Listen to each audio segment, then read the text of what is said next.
지난 2011년 3월 11일 발생한 일본 동북부 대지진이 발생한 후 한국인이 보여준 일본 피해자에 대한 인도적 지원 열기는 한일 간의 새로운 가능성을 보여주었습니다. 그러나 2011년 3월 30일 일본에서 일본의 침략 전쟁과 식민지 지배를 미화하고 독도를 일본 영토로 기술한 중학교 교과서가 검정을 통과하자 이러한 열기는 급속히 냉각되었습니다. 그렇다면 이러한 일본 교과서 문제의 역사적 경위와 독도 기술에 대한 문제점은 무엇이고 그 해결 방안은 무엇일까요? 일본 교과서니까 다케시마라고 표시하지 않을까요? 독도라고 표시된 교과서도 있고 다케시마라고 표시된 교과서도 있을 것 같아요. 앞서 우리 시민들이 일본 교과서 문제에 대해서 어떻게 생각하는지 보셨습니다. 관심이 없거나 잘 모른다는 의견이 대부분이었는데요. 그럼 이러한 일본 교과서 문제에 대해 알아보도록 할까요? 오늘은 일본 교과서 문제가 어떻게 전개되어 왔는지 그 역사적 경위와 일본 교과서의 독도 기술 추이와 현황, 그리고 문제점에 대해 살펴보고 그 해결 방안을 모색해 보도록 하겠습니다. 선생님, 일본 교과서 문제는 어떻게 전개되어 왔나요? 안녕하십니까. 동북아 역사재단 남상구입니다. 오늘 제가 여러분하고 같이 공부할 주제는 일본 교과서 문제와 독도입니다. 여러분도 지난 3월 30일 일본 교과서 검정 문제가 발표되었을 때 언론에서 독도를 일본 영토로 기술했다. 일본군 위안부를 기술한 교과서가 다 사라졌다. 라는 식의 보도는 많이 보셨을 겁니다. 그런데 과연 일본 교과서 문제가 언제부터 문제가 됐는지 그리고 그 문제가 어떻게 전개되어 왔는지에 대해서 생각해 본 적 있으십니까? 우리가 일본 역사 교과서 문제를 보다 정확하게 이해하기 위해서는 일본 교과서 문제가 어떻게 전개되어 왔는지에 대해서 아는 것이 중요하다고 생각을 합니다. 독도 문제도 마찬가지입니다. 이번에 독도가 일본 사회과 교과서에 다 기술이 됐는데 그렇다면 이러한 기술이 언제부터 된 것인지 그 내용은 어떻게 바뀌어 왔는지에 대한 이해가 필요합니다. 왜냐하면 이러한 역사적 경위를 토대로 현재 어떤 문제가 있고 앞으로 이러한 문제들이 어떻게 전개될지를 알 수 있기 때문입니다. 그래서 오늘은 이러한 역사적 경위를 중심으로 여러분과 함께 일본 교과서 문제와 독도 기술 문제를 살펴보도록 하겠습니다.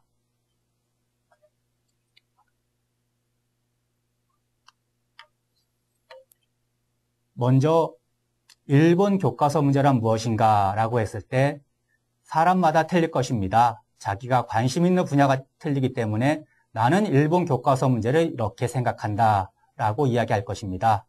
그런데 국제적으로 일본 교과서 문제라고 얘기했을 때는 크게 일본 교과서가 침략 전쟁과 식민지 지배에 대해서 어떻게 기술했는가 하는 문제라고 이야기할 수 있을 것입니다. 일본 교과서에 침략 전쟁과 식민지 지배를 반성하고 그 가해 사실을 기술할 것인가 아니면 침략 전쟁과 식민지 지배를 정당화하고 가해 사실에 대해서는 기술하지 않을 것인가 라는 문제가 있습니다. 이 두 가지 문제를 가지고 일본 교과서 문제가 전개되어 왔습니다. 그리고 국제적인 흐름에서 본다면 1982년이 기점이 됩니다. 1982년 이전에는 일본 교과서 문제는 일본 국내만의 문제였습니다. 그런데 1982년 이후 일본 교과서 문제는 국제적인 문제로 변하게 됩니다. 오늘은 일본 교과서 문제를 5기로 나누어서 살펴보려고 합니다. 그 3기까지는 크게 일본 국내 문제라고 할 수가 있습니다. 그리고 4기부터 현재까지는 국제 문제화된 일본 교과서 문제로 볼 수가 있습니다. 먼저 1기에 대해서 설명을 드리겠습니다. 여러분도 잘 아시다시피 일본은 아시아에서 그리고 미국과 영국을 상대로 전쟁을 일으켰었습니다. 이때 일본 교과서는 일본이 하고 있는 전쟁은 대동아 성전이고 이것은 아시아 민족을 해방시키기 위한 전쟁이었다라고 주장을 했습니다. 그렇기 때문에 이 당시 쓰여진 교과서는 황국사관에 의해서 기술된 교과서이고 침략 전쟁과 식민지 지배에 대해서는 그 부당성을 인정하지 않았습니다. 즉 당연하게 일본은 아시아 민족을 위해서 해방시키기 위해서 전쟁을 하고 있는 것이다. 그러니까 그 전쟁은 성전이다라는 인식하에서 교과서가 기술되었습니다. 그런데 1985년 8월 일본이 전쟁에서 패전하면서 이러한 교과서들은 사용할 수 없게 됩니다. 즉 일본은 연합국 점령하에 들어가게 됩니다. 그리고 일본에 있어서 교육 정책을 주도했던 것은 연합국 총사령부였습니다. 연합국 총사령부는 우선 일본인들이 사용하던 교과서를 당장 폐기하는 것은 불가능하기 때문에 교과서 중에서 침략 전쟁을 미화하거나 일본 민족이 다른 민족에 비해서 우월하다라는 등의 내용은 먹물로 그 먹물을 칠해서 사용하지 못하도록 합니다. 그리고 곧바로 새로 교과서를 만들어서 일본의 침략 전쟁에 대해서도 기술하도록 합니다. 새로 만들어진 교과서에는 남경대학살이 기술되고 동남아나 중국에 대한 침략이 기술됩니다. 그래서 그전에는 45년 이전에는 일본은 이렇게 중국과 동남아로 진출해서 이러한 민족들의 해방을 위해 싸우고 있다라고 기술했었는데 이 시기에는 일본은 이러한 나라들을 침략을 했고 여러 가지 학살을 저질렀다, 가해 행위를 했다라는 식으로 교과서 기술이 바뀌게 됩니다. 그런데 일본은 1952년 강화조약을 통해서 독립을 하게 됩니다.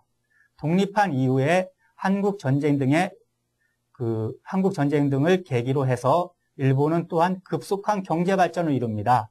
이러면서 1955년쯤 들어오게 되면은 기존에 사용하고 있는 교과서에 대해서 보수파에서 공격을 시작합니다. 즉, 중국 침략을 기술한 교과서에 대해서 이러한 교과서가 일본 아이들에게 꼭 필요한 교과서냐? 이러한 교과서로 배운 아이들이 일본에 대해서 사랑을 할 수 있겠느냐? 애정을 가질 수 있겠느냐? 라고 비판을 합니다. 이러한 비판의 결과 그 역사 교과서에서 침략 사실들이 침략을 기술한 역사 교과서에서 가해 사실을 기술했던 것들이 후퇴해서 다시 교과서에서 사라지게 됩니다. 즉 1955년을 기점으로 해서 일본 교과서에서 남경대학살이라든가 중국 침략이라든가 이런 침략 전쟁 가해 사실에 대한 기술들이 사라지게 되는 것입니다. 그러자 일본에서 이에나가 사부로라는 교수가 교과서 소송을 냅니다.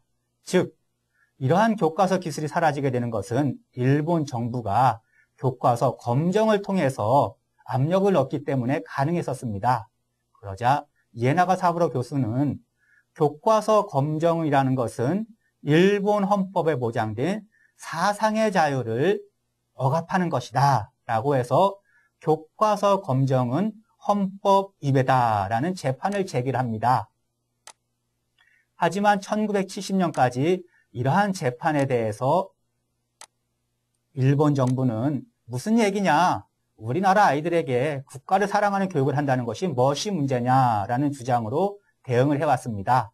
근데 1970년이 되면은 스기모토 료이치라는 재판장이 교과서 검정은 헌법에 위배된다라는 판결을 내립니다. 그러면서 교과서 문제가 제3기로 접어들게 됩니다. 제3기는 스기모토 판결에서 1982년 교과서 파동 전까지로 볼 수가 있습니다. 그래서 제가 말씀드렸듯이 우선은 스기모토 판결이 중요합니다. 스기모토 료이치 재판장은 교과서 검정은 헌법과 교육기본법에 위배된다 라고 판결을 내렸습니다. 그리고 또 한 가지 주목할 만한 사실은 1972년 9월 중국과 일본이 국교를 회복하게 되었다는 것입니다. 그런데 중국과 일본이 국교를 회복했을 때 단지 국교를 회복하자, 앞으로 교섭을 하고 국가끼리 서로 친하게 지내십시다 라고 해서 국교가 회복되었던 것은 아닙니다. 여러분들도 예를 들면은 학교에서 친구들과 싸웠다. 내가 친구와 싸웠는데 싸우다 보니까 상대편 학생의 안경을 깨트려 버렸다라고 하면은 그 이후에 어떻게 해야 되겠습니까? 저희가 친구하고 싸웠을 때도 야, 나는 그 친구가 도저히 이 학교에서 이 같은 마을에서 살 수가 없다 라고 하면은 그 마을을 떠나는 수밖에 없습니다. 그런데 야, 내가 생각해 보니까 잘못한 부분이 좀 많은 것 같다. 그리고 그 아이도 참 좋은 아이니까 내가 앞으로도 그 아이하고 이 학교에서, 이 마을에서 같이 공부도 하고 잘 지내야겠다 라고 생각했을 때는 먼저 사과를 해야 되지 않겠습니까? 내가 참 잘못했다. 앞으로는 이러지 않겠다. 사과를 해야 되고, 그 망가뜨린 안경에 대해서는 야, 내가 잘못했으니까 안경점 가서 새로 맞춰주겠다 라고 해야 될 것입니다. 국제관계도 마찬가지입니다. 한 국가가 다른 국가를 침범하고 침략했을 때는 다시 국교를 맺게 될 때는 야, 내가 당신 나라를 침략했습니다. 잘못했습니다. 라고 사죄를 하고 우리가 침략 과정에서 끼친 피해에 대해서는 배상을 해야 합니다. 그래서 일본도 중국과 국교를 회복했을 때 야, 우리가 중국에 대해서 침략을 해서 참 잘못을 했습니다. 반성하고 사죄합니다. 라는 기본 틀에서 국교를 다시 맺게 됩니다. 그래서 이러한 사실을 알 수 있는 것이 1972년 9월 29일 국회에서 이나바 오사무라는 문부대신이 중국과 국교 회복을 했는데 앞으로 우리가 교육에 있어서도 이러한 부분을 주의해야겠다라고 해서 발언한 내용이 있습니다. 제가 그 내용을 소개시켜 드리겠습니다. 뭐라고 했냐면은 전쟁을 통해서 중국 국민에게 얼마나 중대한 피해를 끼쳤는지에 대해 국민은 잘 알 필요가 있습니다. 금우 초중동 교육과 그 밖의 사회교육에서 해야 할 일이 많다는 것은 야스나가 의원의 생각과 같습니다. 라고 발언을 합니다. 즉, 이제 중국과 국교 회복을 했다. 그런데 우리가 중국에 대해서 많은 잘못을 저질렀다. 이러한 부분들을 학교 교육을 통해서 가르치는 것은 매우 중요하다라는 의견입니다. 그래서 스기모토 판결과 중일 국교 회복을 계기로 일본 교과서에서 다시 남경 대학살에 대한 기술이 늘어나기 시작합니다. 그래서 74년 이후에는 고등학교 교과서에서 본격적으로 남경 대학살에 대한 기술이 드러나게 됩니다. 그러다 보니까 다시 이러한 흐름에 대해서 반대하는 움직임이 나타나기 시작합니다. 즉, 1980년대 되면은 일본은 세계적으로도 알아주는 경제 대국으로 발전합니다. 자신감을 가졌겠죠. 일본 사람들은 그전에는 야, 우리는 전쟁에서 패했다라는 피해의식을 가지고 있었습니다. 열등의식도 좀 있었습니다. 그런데 60년대, 70년대 경제 발전을 하면서 그 경제 발전에 대한 자신감을 토대로 야, 우리가 이제 보다 세계에 대해서도 자신감 있게 발언해야 되지 않겠느냐, 국가에 대해서도 자신감을 가지면 되지 않겠느냐라는 생각을 하는 국회의원들이 늘어나게 됩니다.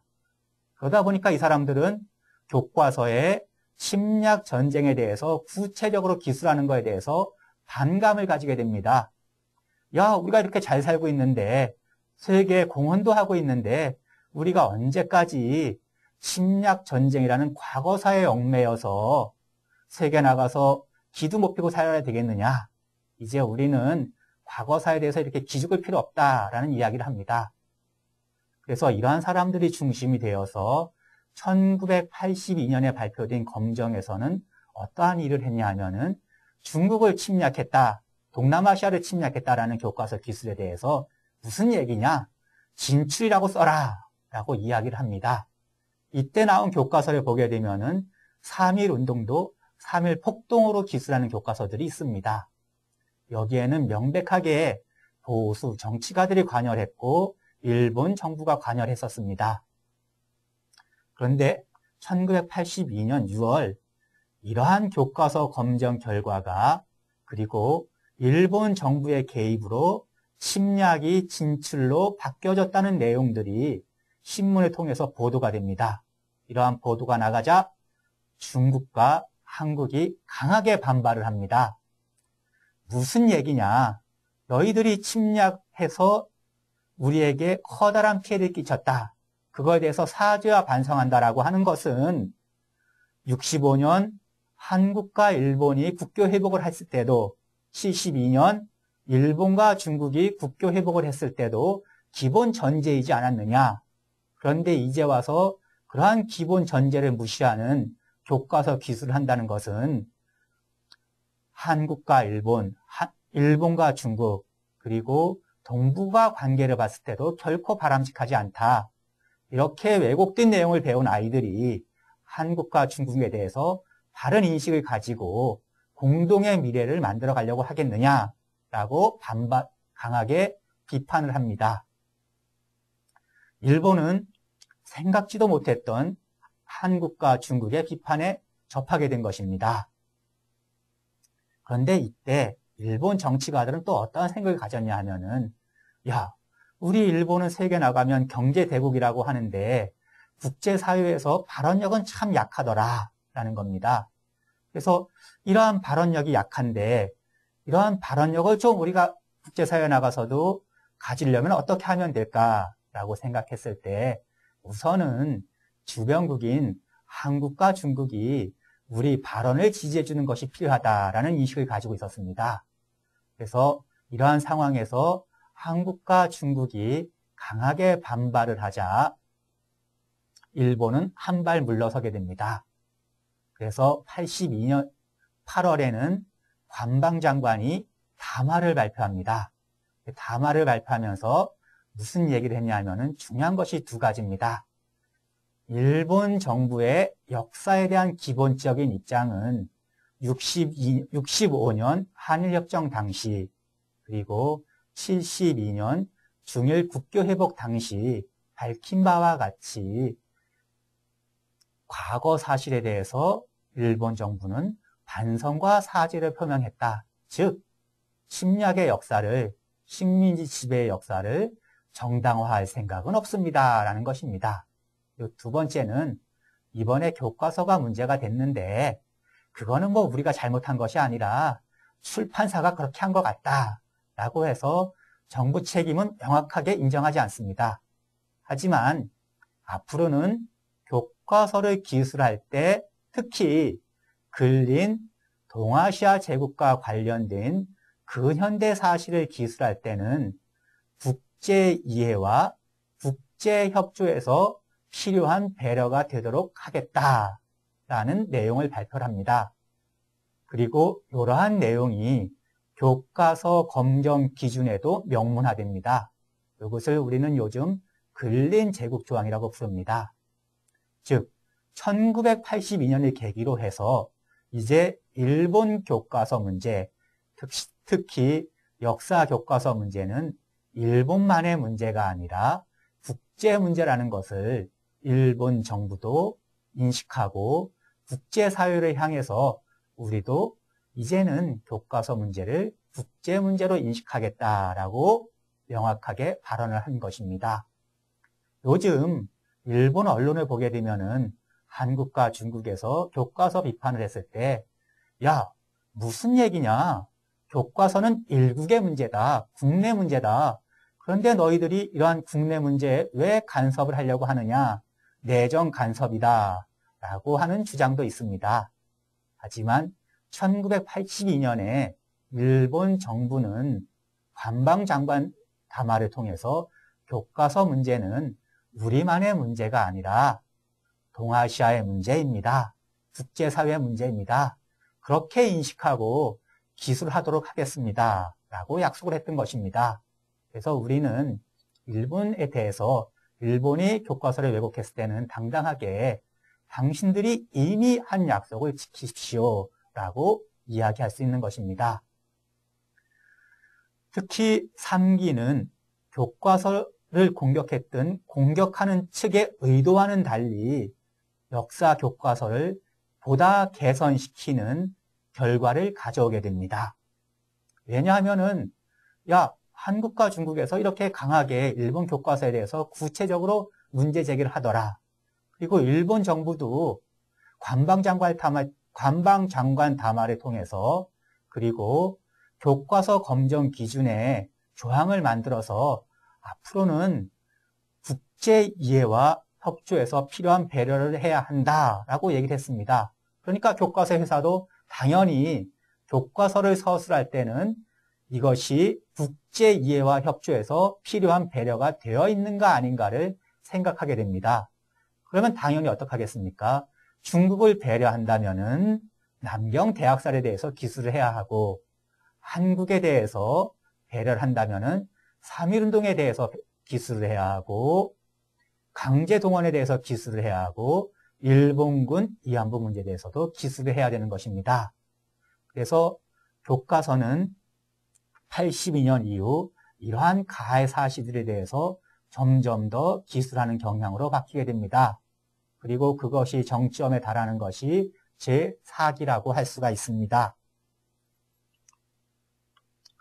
즉 1982년부터 1966년까지 일본 중학교에서는 침략 전쟁에 대한 기술이 늘어나는데 1966년에는 모든 중학교 교과서에 일본군 위안부 문제가 기술이 되게 됩니다. 그리고 이전에 1993년, 94년에 모든 고등학교 역사 교과서에 일본군 위안부 문제가 기술이 되게 됩니다. 이것은 바로 일본 교과서가 적어도 이 시기 일본이 저지른 침략 전쟁과 식민지 지배에 대한 가해 사실을 인정하고 그거에 대한 반성을 토대로 해서 교과서를 기술해서 아이들에게 보다 역사를 직시하고 그것을 바탕으로 미래를 만들어 나가자라는 인식을 심어주려고 했던 시기라는 생각이 듭니다. 이것은 일본 정부의 역사인식과도 일치하는 부분입니다. 예를 들면은 일본은 1995년 무라야마 담화를 발표해서 침략 전쟁과 식민지 지배의 문제점에 대해서 정부 차원에서 인정을 하고 사죄와 반성을 표명했던 것입니다. 그런데 제2기 때나 제3기 때나 마찬가지로 이렇게 식민지 지배와 침략 전쟁에 대해서 잘못을 인정하고 그 가해 사실을 기술하려고 하는 것에 대해서 반대하는 세력이 다시 등장하게 됩니다. 정치권에서는 자민당을 중심으로 한 보수 의원들이 의원 모임을 만들어서 이러한 교과서 내용에 대해서 비판을 가합니다. 예를 들면은 1993년 8월 자민당은 역사검토위원회를 설치해서 태평양 전쟁은 아시아를 위한 전쟁이었고 남경 대학살과 일본군 위안부는 허구다. 침략과 과해를 기술하고 있는 교과서를 바로잡기 위한 싸움이 필요하고 이를 위해서는 학자를 동원한 국민운동을 해야 한다라는 주장을 합니다. 그 이후에는 일본의 앞날과 역사교육을 생각하는 국회의원 모임도 만들어집니다. 이것은 자민당뿐만이 아니라 다른 기타 야당을 포함한 모든 정당이 들어가 있는 모임이었습니다. 물론 모든 국회의원이 포함된 것은 아닙니다. 국회의원 중에서 보수계 성향의 국회의원들이 이러한 모임에 가입해서 지금 일본 교과서가 참 문제다. 이러한 교과서들은 자학사관에 기초하여 기술되어 있다라고 주장을 합니다. 자학사관이란 그야말로 말 그대로입니다. 스스로를 자학한다고 하는 것입니다.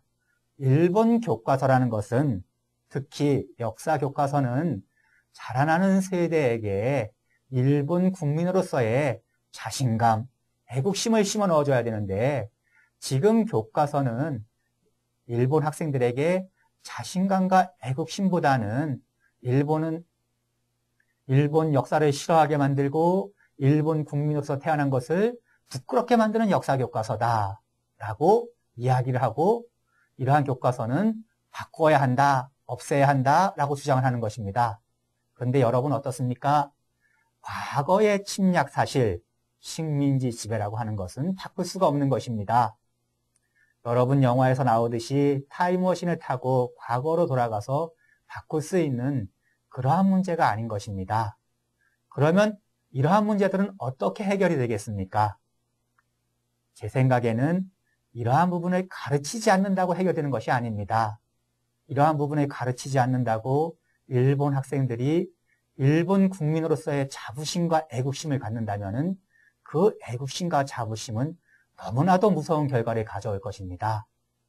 저는 거꾸로 침략 전쟁과 식민지 지배에 대해서 일본이 무엇을 했는지 아이들에게 숨김없이 가르쳤을 때, 그리고 그 가해 행위에 대해서 침략 전쟁과 식민지 지배 문제점에 대해서 아이들에게 일본 정부 차원에서 정부는 이 문제에 대해서 반성하고 있고 사죄를 했다 라고 당당하게 가르칠 때 일본 아이들도 과거에 얽매이지 않고, 과거에 이러한 사실들이 있었지만은 일본은 국제사회에, 이웃나라에 이렇게 사죄와 반성을 했고 보상과 배상을 했다.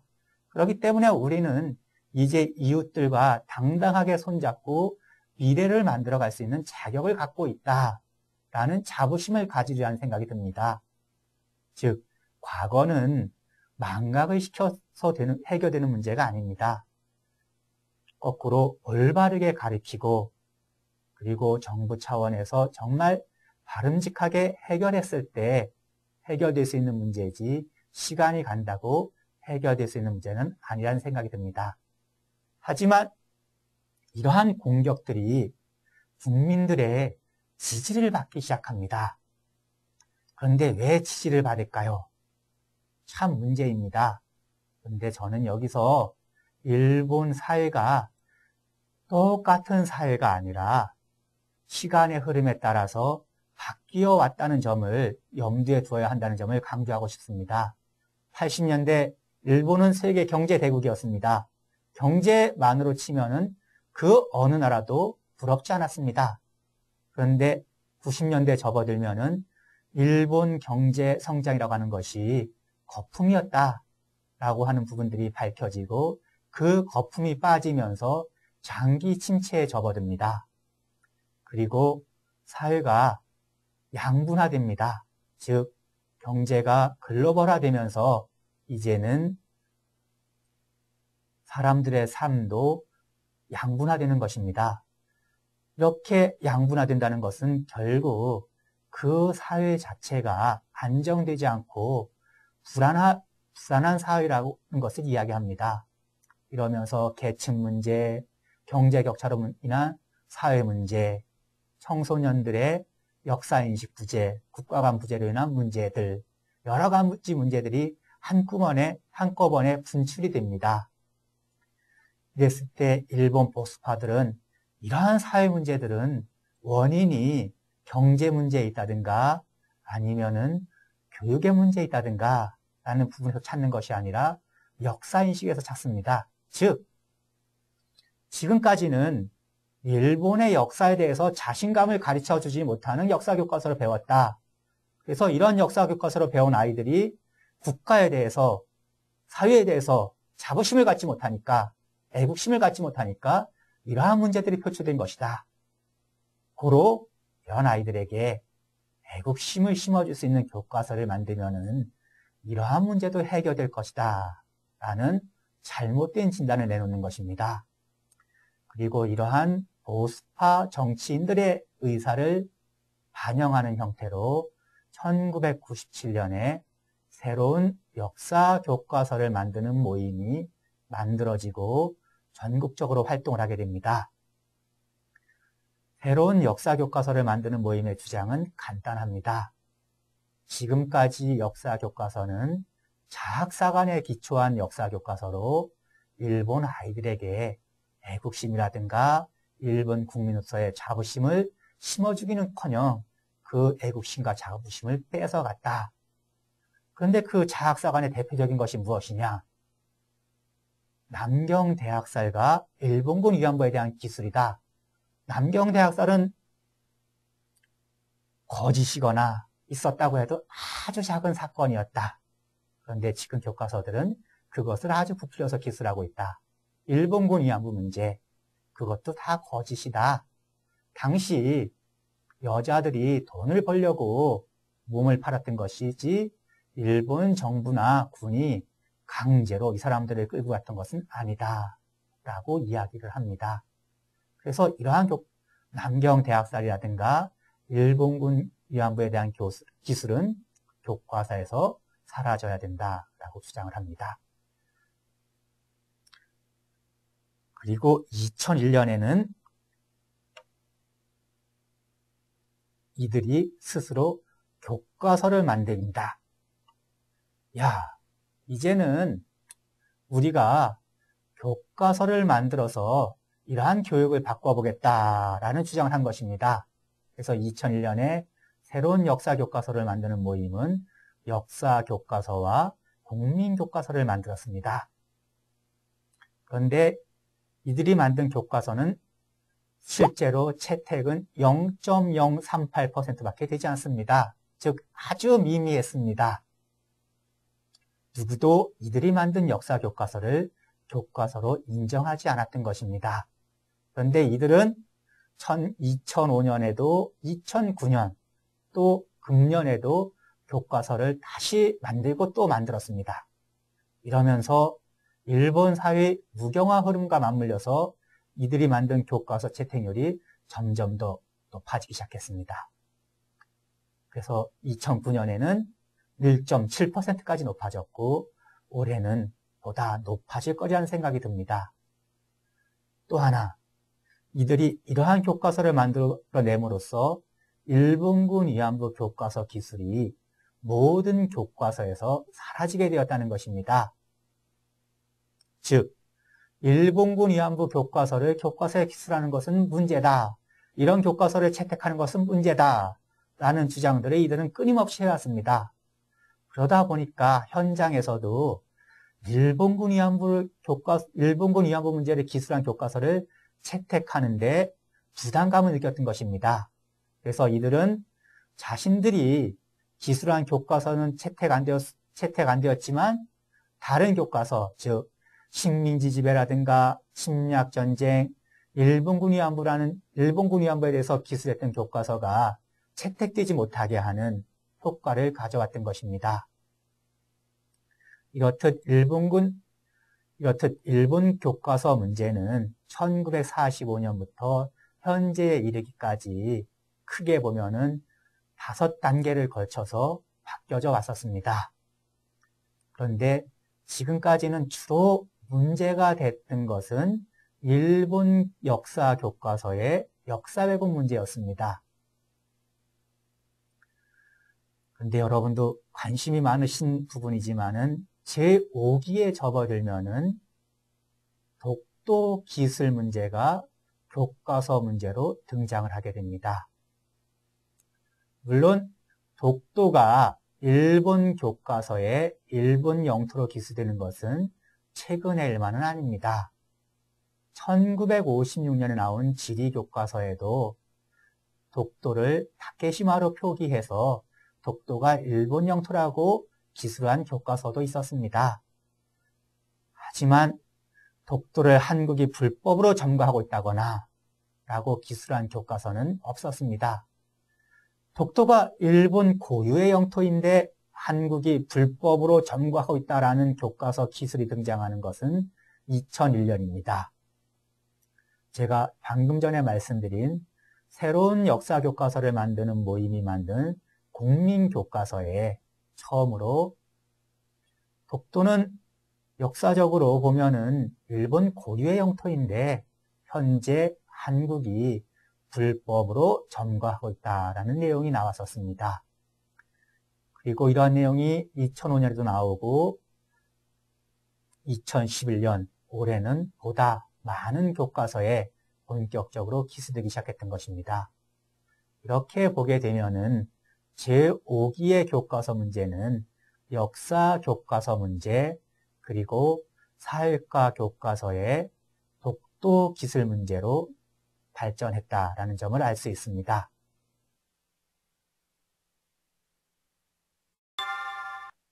선생님, 일본 중학교 교과서에는 독도에 대해 어떻게 기술되어 있죠? 그러면은 이러한 경위를 토대로 해서 일본 교과서 독도 기술 문제가 어떻게 바뀌어 왔는지에 대해서 말씀을 드리도록 하겠습니다. 먼저 일본 중학교 교과서의 독도 기술 추이를 말씀드리기 위해서는 일본에서 영토 교육이 어떻게 바뀌어 왔는지를 말씀드려야 될 것 같습니다. 일본에서 교과서를 만들 때 기준이 되는 것은 학습 지도 요령입니다. 그리고 그 학습 지도 요령을 상세하게 설명한 것은 학습 지도 요령 해설서라고 합니다. 여러분, 자료에 나오는 학습 지도 요령 해설서를 보면 아시겠지만은 일본에서의 영토 교육은 80년 이후 강화되어 왔습니다. 80년 이후 영토 교육이 강화되어 왔다는 것은 자료에 영토 교육에 관한 내용이 점점 더 상세화되어 가고 있는 부분을 보시면은 알 수 있으실 것입니다. 그리고 2008년 7월에는 드디어 중학교 학습지도요령 해설서에 독도 교육의 필요성이 명기가 되었습니다. 물론 검정을 하는 데 있어서 기준이 되는 것은 학습지도요령이지 학습지도요령 해설서는 아닙니다. 하지만 실제적으로 학습지도요령은 개괄적인 내용이기 때문에 교과서를 기술할 때 그리고 검정에 있어서 실질적인 기준이 되는 것은 학습지도요령 해설서라고 할 수가 있습니다. 실제적으로 기준이 되는 것은 학습지도요령 해설서라고 할 수 있습니다. 즉, 학습지도요령 해설서에 독도에 대해서 교육할 필요가 있다는 내용이 명기되었다는 것은 교과서 편집자의 입장에서 보면은 독도에 관한 내용을 기술하지 않고는 교과서 검정을 통과하기 어렵겠구나 라는 식으로 인식이 된다는 겁니다. 그렇기 때문에 교과서 편집자나 교과서 출판사는 질이라든가 국민교과서 기술에 있어서는 독도를 기술해야겠구나 라고 생각을 한다는 것이죠. 이렇듯 일본 영토 교육의 추이를 보면은 2001년 이후 특히 독도 교육이 강화되어 왔고 2008년 7월에 그것이 정점에 달했다라는 점을 알 수가 있습니다. 물론 초등학교라든가 고등학교 학습지도요령 해설서에는 독도 교육이 꼭 필요하다라는 내용은 없습니다. 하지만 고등학교에는 중학교에서의 학습을 토대로라는 내용이 있습니다. 그리고 초등학교는 교과서 기술을 보면은 중학교에서 무엇을 배우는지를 배려하도록 되어 있습니다. 이러한 점에서 초등학교나 고등학교 기술에 있어서도 중학교 학습지도요령 해설서는 영향을 미칠 것으로 예상이 됩니다. 일본 중학교 교과서의 독도 기술 추이에 대해서 말씀을 드리겠습니다. 일본 지리 교과서에 독도가 처음으로 등장하는 것은 1955년이었습니다. 그 이후 산발적으로 독도가 일본 교과서에 기술되다가 2001년 이후에는 본격적으로 사회과 과목, 특히 지리 공민 교과서에 기술되게 됩니다. 표를 보시면 아시겠듯이 1996년 이후 드러난 독도 기술이 2000년 이후에는 아주 본격화되고 있다는 점을 아실 수 있을 겁니다. 특히 지리 교과서는 2001년 이후 모든 교과서에 독도가 일본 영토라는 내용이나 지도가 들어가 있습니다. 그러면 구체적으로 어떻게 기술이 되어 있는지 잠시 살펴보도록 하겠습니다. 1955년에 검정을 통과한 중학교 지리 교과서를 보게 되면은 독도를 다케시마로 표기하고 있습니다. 그리고 1956년에 검정을 통과한 지리 교과서는 이승만 평화선에 대해서 가리키면서 독도를 다케시마라고 표기하고 있습니다. 여러분 중에는 독도는 일본에서 다케시마라고 부른다고 하더라. 그래서 다만 일본에서 부르고 있는 명칭을 표기한 것이 아니냐라고 의문을 가지실 분도 계실 겁니다. 하지만 지도에서 보듯이 다른 섬에 대해서는 명칭을 표기하지 않습니다. 그리고 이렇게 작은 섬에 대해서 그리고 독도에 대해서 작은 섬에 대해서 다케시마라고 표기했다는 것은 곧 이것이 일본 영토이다라는 것을 주장하기 위한 것이라는 것은 여러분도 쉽게 아실 수 있을 것입니다. 그래서 처음에는 이렇게 지도를 중심으로 교과서에 독도가 일본 영토라는 주장이 들어갑니다. 이것은 1971년과 1977년 지도입니다. 그리고 1981년에는 중학교 지리 교과서에 독도 관련 내용이 기술되게 됩니다. 첨곽제도와 더불어 일본 고유인 독도를 일본 고유의 영토인 독도를 둘러싸고 한국과 의견의 대립이 있다라는 내용이 81년에 처음으로 지리교과서에 기술이 됩니다. 그리고 2001년으로 넘어오게 되면은 교과서에 이제는 국경으로서의 문제뿐만이 아니라 배타적 경제수역 문제를 가리키면서 독도가 일본의 배타적 경제수역에 포함이 된다라는 내용까지 들어가게 됩니다.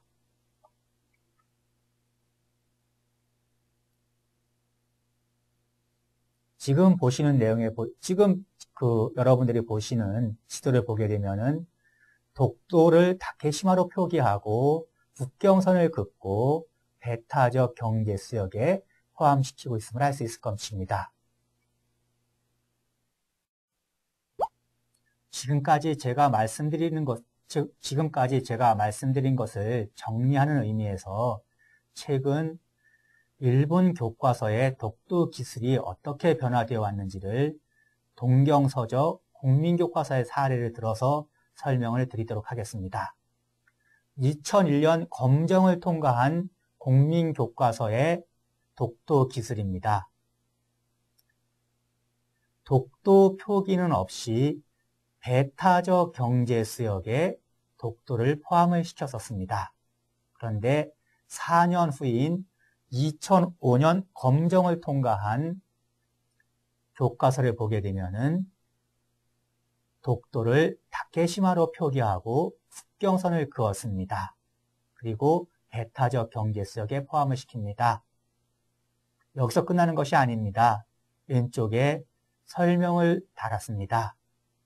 일본 고유의 영토인 독도라는 설명을 넣었습니다.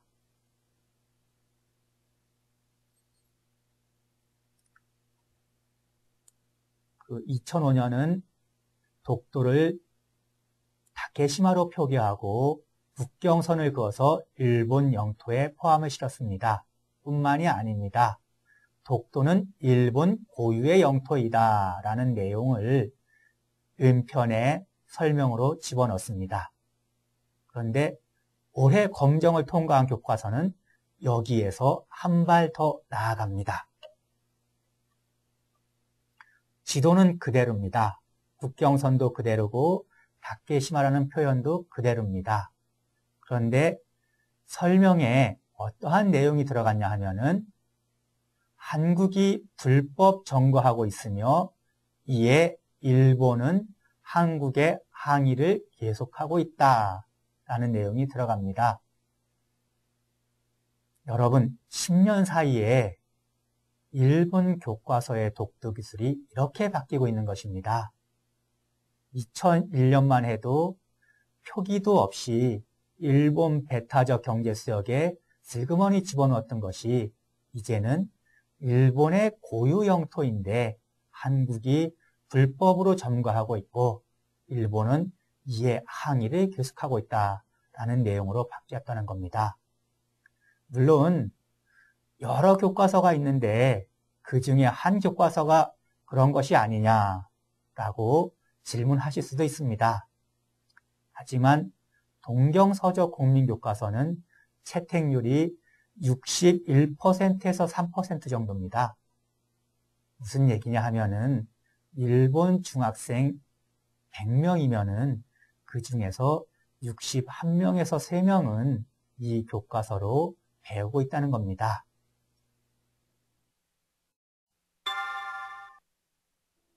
선생님, 현재 일본에서 검정 통과한 중학교 교과서에서 독도는 어떻게 기술되어 있나요? 이번에 검정을 통과한 중학교 사회과 교과서는 전부 18종입니다.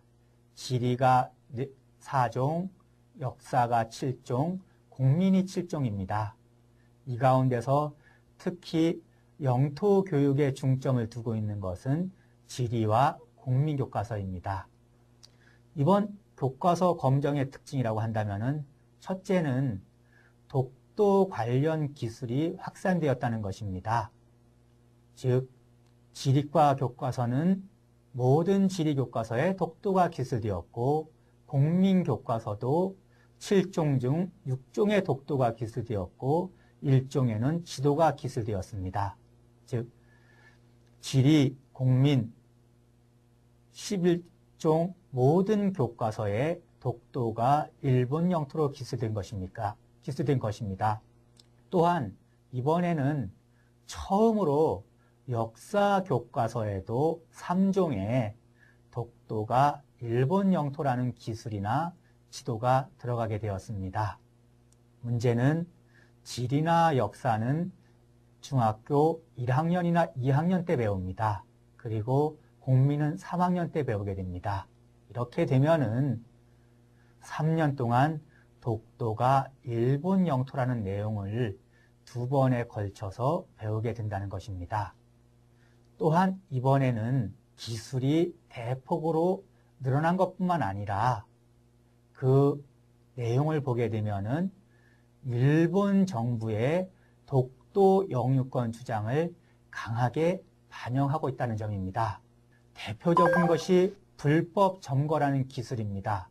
이전까지는 후소샤의 국민교과서만이 한국이 독도를 불법으로 점거하고 있다라고 기술하고 있었습니다. 그런데 이번에는 국민 3종과 지리 1종 교과서가 한국이 불법으로 점거하고 있다라고 기술하고 있습니다.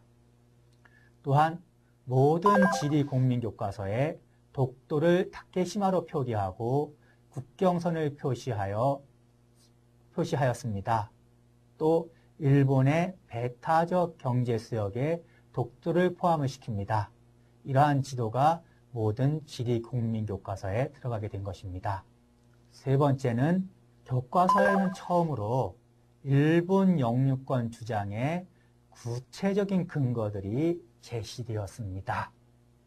이 구체적인 근거들은 자료를 봐주시기 바랍니다. 일본 주장의 구체적인 근거들을 보게 되면은 17세기 중반에 일본은 이미 독도에 대한 영유권을 확립했다. 그리고 1905년 국제법적인 절차에 따라서 독도를 시마네현에 편입을 했고 1952년 강화조약에서도 연합군은 독도를 일본 영토로 인식했다라는 것입니다. 그런데 1952년부터 한국이 독도를 자기 땅이라고 불법으로 주장하고 있고 1952년부터 한국이 독도를 자기 땅이라고 주장하고 1954년부터는 불법으로 점거하고 있다라고 교과서에 기술하고 있습니다. 그러면 이러한 교과서 기술들이 과연 일본 학계의 연구 성과를 반영한 것이라고 할 수 있을까요? 전혀 그렇지 않습니다. 일본 학자들도 17세기 일본 고유 영토론에 대해서는 학술적인 근거가 없다고 반박하고 있습니다. 그리고 1905년 시마네현 독도 편입에 대해서는 국제법적인 절차에 있어서도 문제가 있었고 물론 그 국제법적인 절차에 있어서 문제가 있었다고 얘기합니다. 물론 국제법적인 절차만이 문제가 아닙니다. 독도는 한국이 지배하고 있는 영토였습니다. 그리고 국제법적으로 말씀드리자면은 1900년 대한제국은 칙령 41을 통해서 독도를 울도군, 지금의 울릉군입니다. 울릉군의 행정구역에 편입을 시켰었습니다. 그리고 이를 관보를 통해서 각국에 알렸습니다. 1952년 강화조약에서 일본이 독도를 일본 영토로 인정받았다고 하지만은 이것은 전혀 근거가 없는 이야기입니다. 이러한 부분에 대해서는 일본 학자들도 인정을 하고 있습니다. 그런데 왜 교과서에 이러한 내용들이 실린 것일까요? 그것은 다름 아닌 일본 외무성 홈페이지에 있는 내용들을 그대로 가져왔기 때문입니다. 교과서라고 하는 것은 정부의 주장을 반영하는 것이 아니라 학문적인 성과를 반영해야 합니다. 그렇지 않다면은 일본이 전쟁을 수행하면서 침략전쟁을 수행하고 그 전쟁을 미화하기 위해서 만들었던 교과서와 별 다름이 없다고 할 수 있을 것입니다. 일본 외무성의 주장이 그대로 교과서에 반영이 됐기 때문에 이러한 학문적으로 인정되지 않는 내용들이 교과서에 실렸다고 생각이 듭니다. 선생님, 일본 교과서 문제에 대해 어떻게 대응해야 하나요? 그러면 마지막으로 이러한 일본의 교과서 문제와 독도 기술 문제에 대해서 우리가 어떻게 대응해야 할까요? 저는 세 가지 점을 말씀드리려고 합니다. 첫째, 일본 교과서 왜곡 문제와 독도 기술 문제는 식민지 지배의 청산과 동아시아 공생과 번영이라는 관점에서 대응해야 한다는 것입니다. 독도는 1905년 일본이 한국을 침탈하면서 뺏어간 우리의 영토입니다. 따라서 일본이 독도에 대한 영유권을 주장하고 독도를 일본 영토로 가르친다는 것은 우리의 완전한 자주 독립을 인정하지 않는다는 것입니다.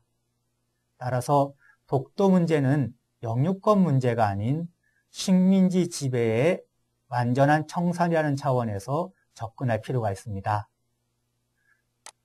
또 일본이 식민지 지배를 청산하지 못함으로써 동아시아 공생과 번영에 걸림돌이 되고 있다는 점입니다. 일본이 독도 문제를 제기하면 제기할수록 한일 간의 협력 가능성은 줄어들게 됩니다.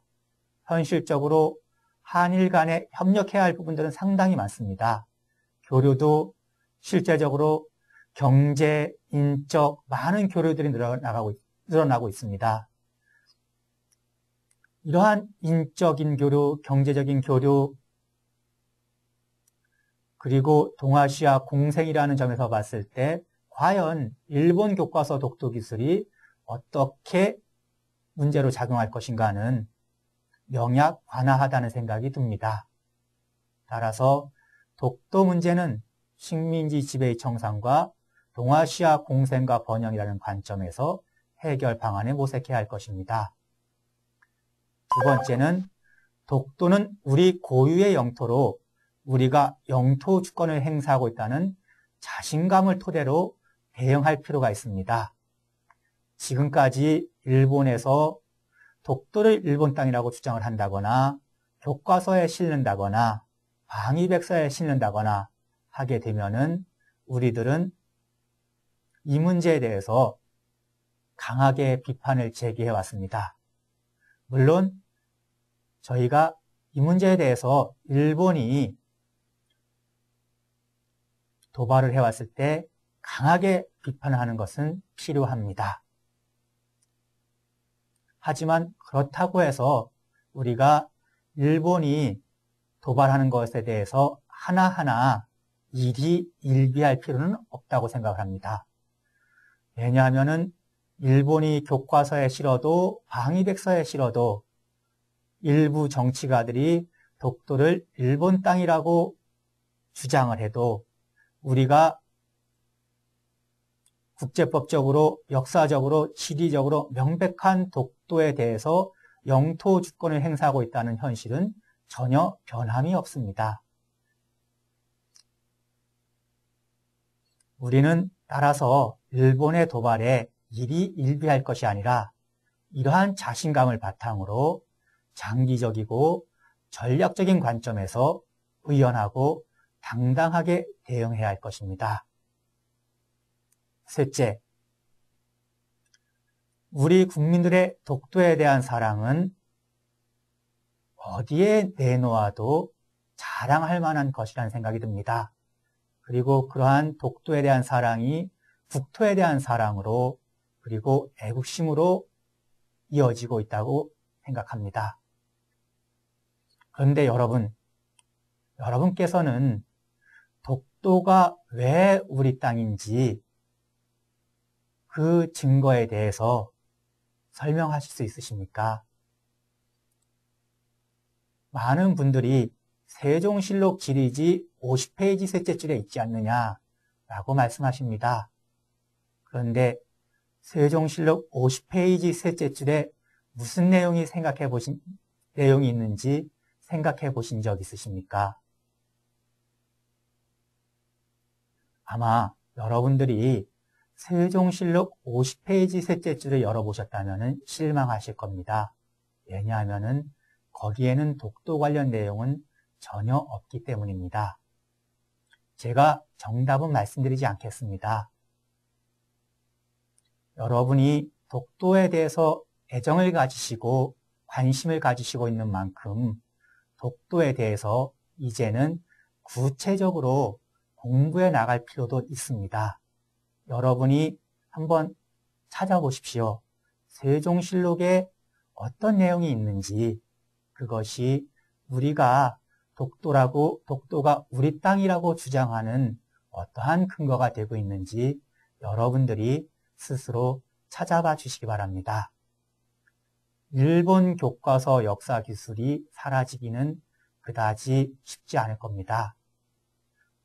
정부에서도 시민단체에서도 많은 운동들을 하고 있지만은 쉽사리 없어지지는 않을 것입니다. 그렇다면 우리가 무엇을 해야겠습니까? 적어도 독도가 일본 땅으로 배운 학생들에게 그렇지 않다는 점을 구체적인 근거를 들어서 설명할 수 있는 능력을 가져야 되지 않겠습니까? 그럴 때만이 우리가 독도를 더 이상 동아시아 공생과 번영의 걸림돌이 아니라 동아시아 공생과 번영을 해나가는 데 있어서 우리가 자신감을 갖고 일본을 이끌어 나갈 수 있는 그러한 역할을 할 수 있는 계기를 만들 수도 있다는 생각이 듭니다. 일본 학생들이 두세 가지 배웠을 때 저희가 그 서너 배를 배워서 일본 학생들을 설득할 수 있다면은 독도 문제가 더 이상 동아시아 공생과 번영에 걸림돌이 되지는 않을 것입니다. 그러기 위해서는 독도에 대한 관심과 사랑뿐만이 아니라 뚜렷한 목적을 가지고 구체적으로 독도에 대해서 공부해 나가는 것이 필요할 것입니다. 감사합니다. 자, 일본 교과서에 기술된 독도, 어떤 문제점이 있는지 잘 살펴보셨어요? 앞으로 일본 교과서 독도 기술로 인한 한일 갈등은 계속해서 되풀이될 가능성이 높습니다. 또한 일본 교과서에 기술된 독도에 대한 내용은 한일 관계는 물론 동아시아 공생과 번영의 걸림돌이 될 것이라는 것은 분명한데요. 이런 문제점들을 해결하기 위해서는 우리나라 국민 스스로가 독도에 대해 우리의 고유 영토라는 자신감을 가지고 좀 더 당당하게 대응해야 하겠죠. 오늘 학습한 내용을 인쇄하여 정리해보면서 이번 시간 학습을 마치도록 하겠습니다. 수고하셨습니다.